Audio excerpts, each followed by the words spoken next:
Hello everyone, we are SAF, Otahowew, and we present to you a proposal on Ontario First Nation Trust. The team includes me, Ankita, Sila, and Francis. The agenda of the proposal is that we will discuss about the mandate of the fund, then the methodology, thereafter the fund structure, the proposed portfolio, and lastly, the impact-based themes and recommendations. At SAF Otahow, we are committed to upholding the values of environment, social and governance frameworks, as well as the principal norms and standards of United Nations Declarations on Rights of Indigenous People. We believe that responsible investment and management of trust assets can help create positive change in our community, while preserving and protecting the natural environment and promoting social justice. Through our collaboration with SCDAM, we are committed to implementing a sustainable investment strategy and will report regularly on our investment performance and impact. We aim to generate 6.5% returns along with our objectives and targets for environment, community, and economic development. We have active proxy voting guidelines to promote the rights and interests of Indigenous people, and we have detailed 8 guiding principles for the same. Now, Sala will talk about the methodology and investment criteria. Thank you very much, Ankita. Our investing process is designed as an ongoing learning and implementation cycle. We will start with a formal consultancy with the trust to understand their values and goals from first hand. Their voice will be at the core of each following decision-making step, while asset managers will be the active listeners to better understand how we can serve to the community. Based on the results of the consultation, we will establish a negative screening criteria. This stage will set out the rules for which type of projects will not be eligible for investing from the beginning. We have identified external screening tools to help us to detect controversies, which Francis will cover later in detail. Next, we have established 4 core investment teams. The subsectors under each team are designed to capture the most of different impact areas. All of the teams will be aligned with the values of the indigenous communities. Now we know in which areas we cannot invest in and where are the opportunities exist for us. The active portfolio selection across equities, fixed income, and alternative investment groups will ensure we have a well-diversified portfolio targeting a minimum 6.5% of financial return alongside with creating a direct and positive social and environmental impact. The last step of the first investing cycle is reporting. Impact results and financial performance of the fund will be transparently communicated to the public and the trust. We believe a coherent evaluation of performance is mandatory. Then, this cycle will continue with regular or need-based meetings with the trust. Our motto is listen, learn, and repeat. There can be updates to each stage of the investing cycle based on the changes in community needs. Now, we would like to walk through the core investment themes in more detail. We have identified 4 main areas. First one is green energy. Focusing on decarbonization, this theme will target renewable energy, electrification, and access to energy.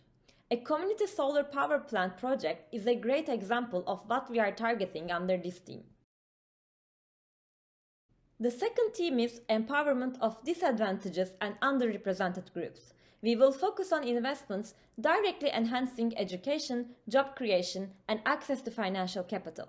A wide range of activities can be under this theme, such as a daycare investment or loans to SMEs owned by women. The third theme is protecting biodiversity.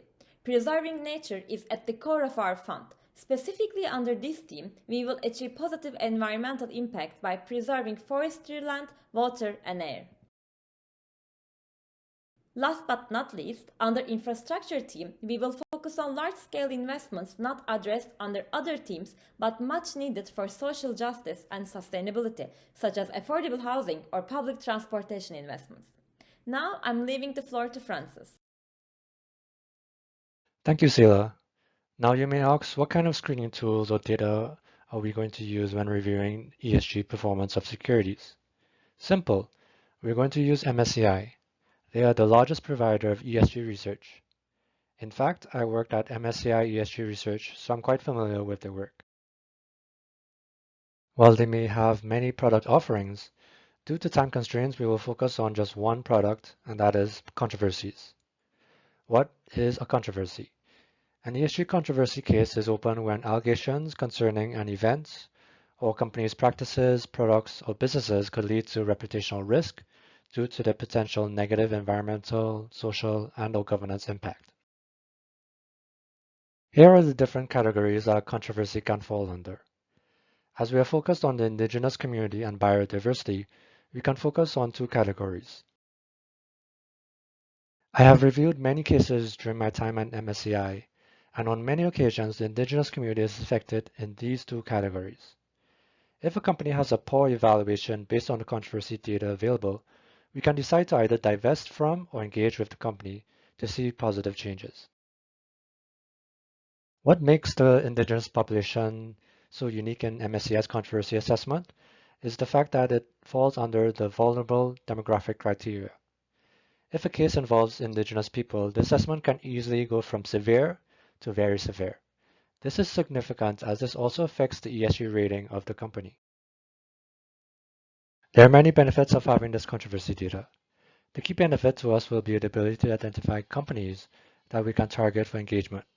For example, if Barrick Gold has a very severe case where the water supply of indigenous communities is polluted, leading to deaths in the community, we can work with them to solve this issue.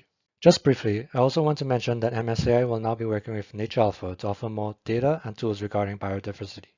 This was just announced on February 21st. We expect that this will also assist us in reviewing our investments. Now, I'll pass it off to Ankita. Thank you, Francis. For selecting the fund structure, we assessed risk-return trade-off.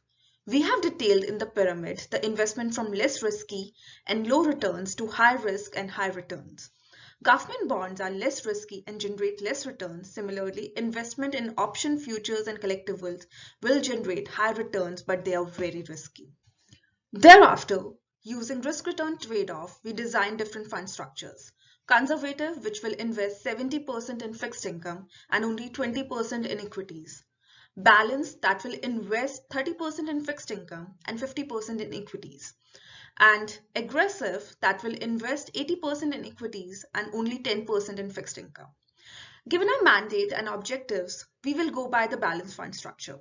We will invest 30% in fixed income, 26.6% in Canadian equities, 23.4% in global equities including US, and 18% in alternate investment opportunities.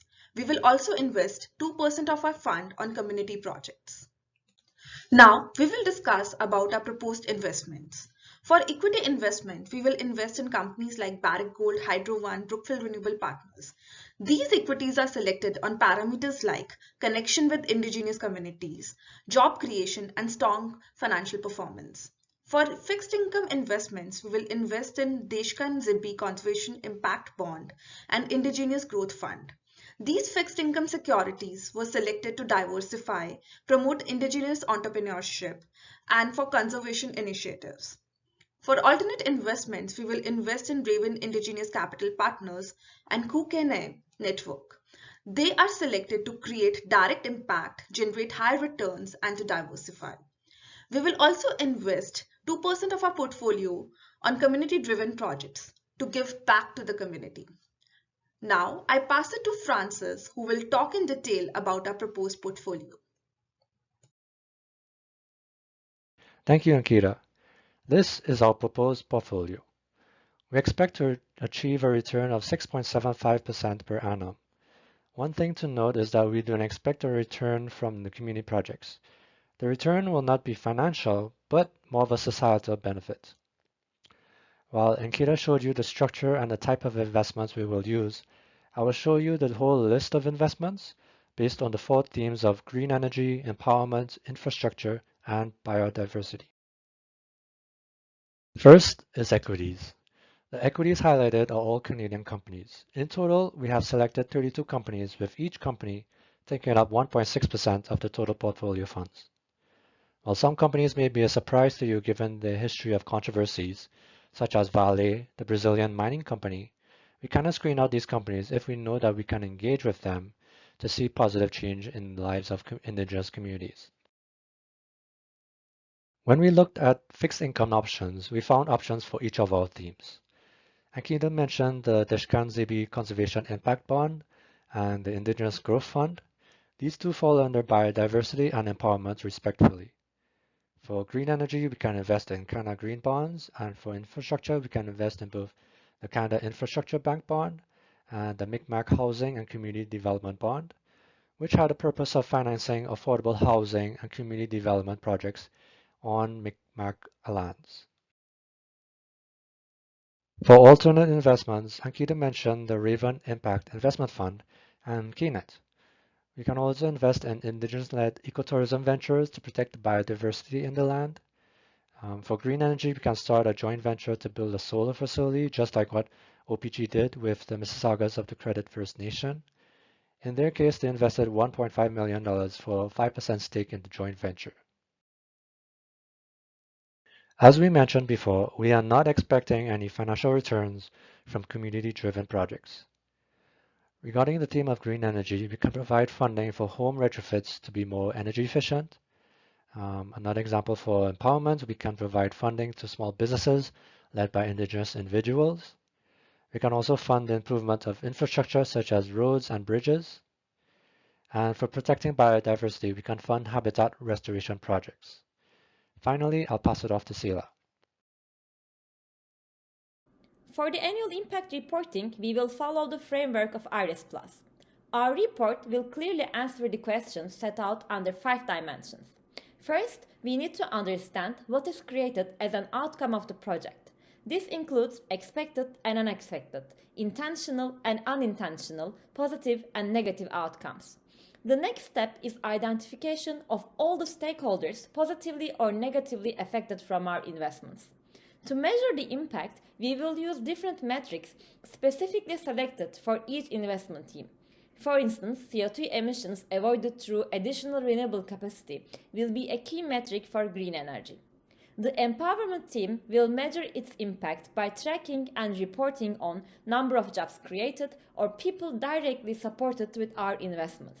For biodiversity protection, the hectare of area is a commonly used metric which will be incorporated in the results. For the last theme, additional affordable housing units or extension of the public transportation lines will be reported.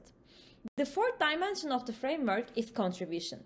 This will assess the additionality of our fund managers and investments to materialize the impact. For instance, in the scenario of no investment, would there be still the same number of affordable housings in the market using other financial sources?